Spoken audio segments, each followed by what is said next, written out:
Hello everyone and welcome to another art lesson with me, Mr. Richardson. This activity is for my grade 2 students and we're going to be continuing to look at ish pictures. So make sure you check out my other video on my channel where we do ish squiggle pictures and also me reading the story all about ish. Now today we are going to be looking at eyes. So eye-ish pictures. So quite simple materials that you need today.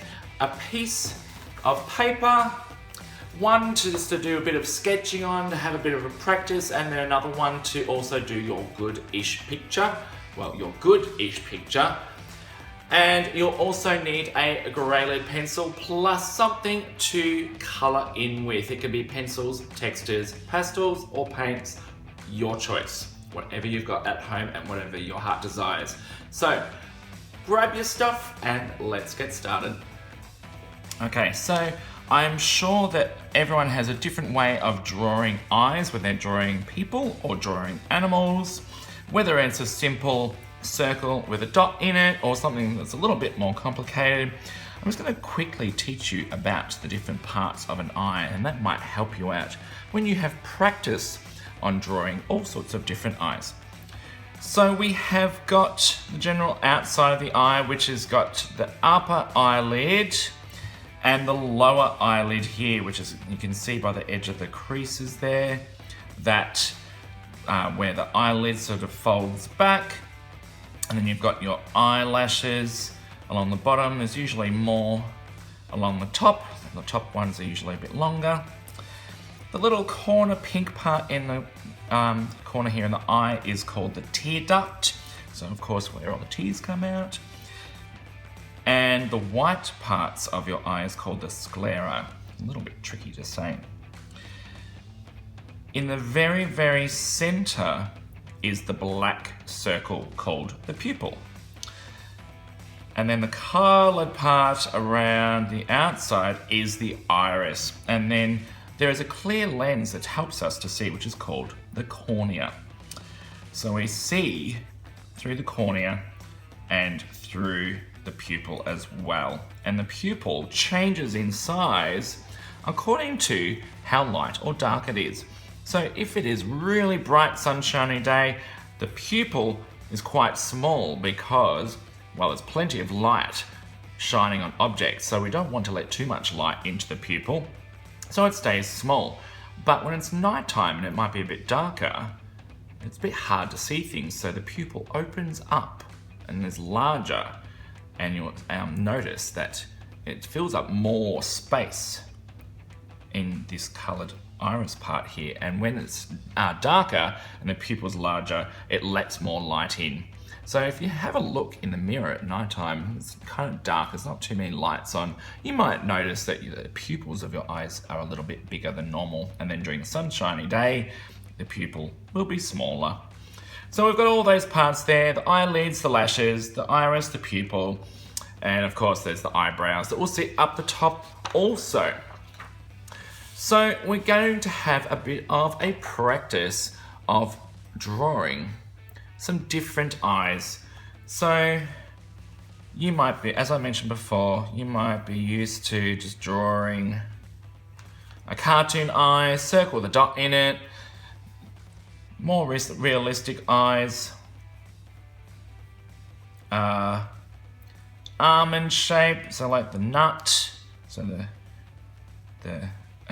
tear duct in the corner there, and then you've got iris, the pupil. And then of course you want to get a little bit more complicated, then you can start changing the shape of the eye. The iris usually is cut off the top and the bottom with the eyelids, and then you can have your eyelashes.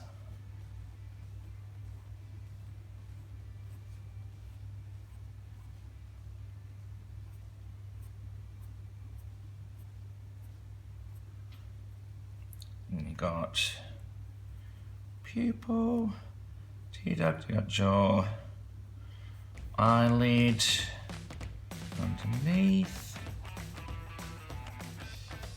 And you can start playing around with eyebrows. So you can start opening up the eye. Some people do Japanese characters, so they sort of do this little Pac-Man shape iris, and they have the pupil here, and then they do like a shine spot there. Tends to be thicker on the outsides. Play around with it. You can stretch it out so you can have really skinny eyes. Can be looking over the side there. The eyebrow can kind of be looking a little bit angry or quizzical. Can have like the little bit of a crease in the corner of the eye. I could be tired.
A bit of a play around. When you've had a bit of a practice of all of your different eyes that you can think of, just a bit of a brainstorm, don't just get fixated on one type of eye. You see I've just filled up a page here. There's no right or wrong way to do it. Use the basics of the eye part. So remember, you've got the outside, you've got the iris, you've got the pupil, eyelids, eyelashes, and the tear duct there. That's pretty much the basics of it. When you have done that, you are going to do an ish eyeball picture. So, I want you to go away and do your practice. Pause the video, and then when you've had your practice, come back with a fresh piece of paper.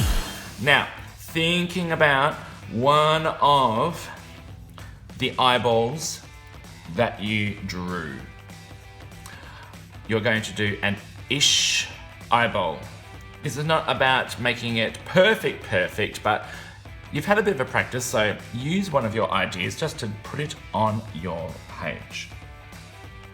So anywhere, pick a spot. You can make it as random as you want. I'm going to get my finger and right, that's where I am going to do my eyeball.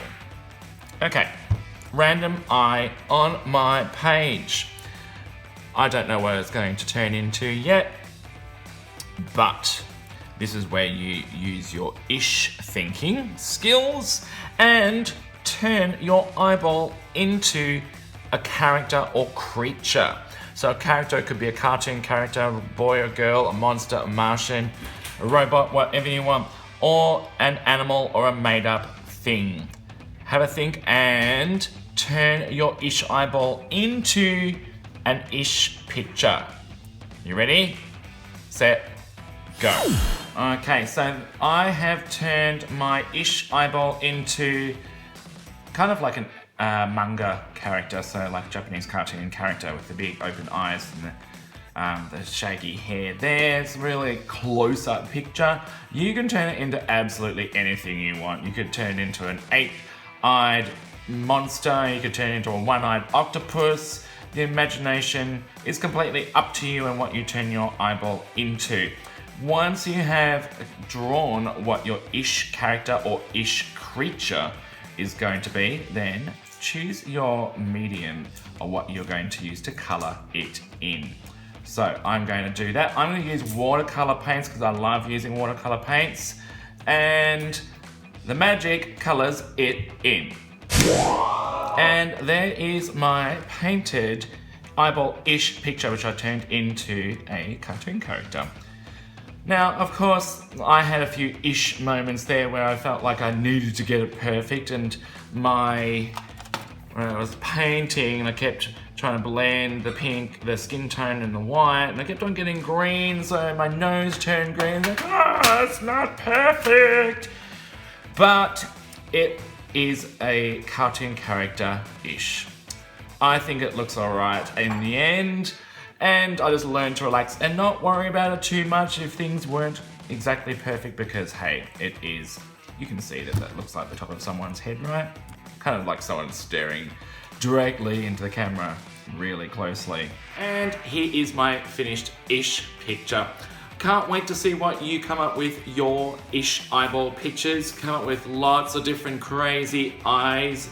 Don't forget all the different sections of the eyes. So the iris, the pupil, eyelashes, the tops of the eyelids, the eyebrows. The eyebrows tell a lot of stories about how someone is feeling. Okay, so you're going to play around with those too. So sketch first, have a bit of a experiment with what you can come up with your different eyeballs and eyes, like I showed at the start, and then get a fresh sheet of paper and draw one eyeball and turn it into an ish creature or an ish character.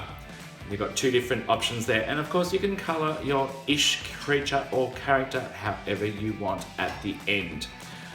Have fun with that activity, and I'll see you next time.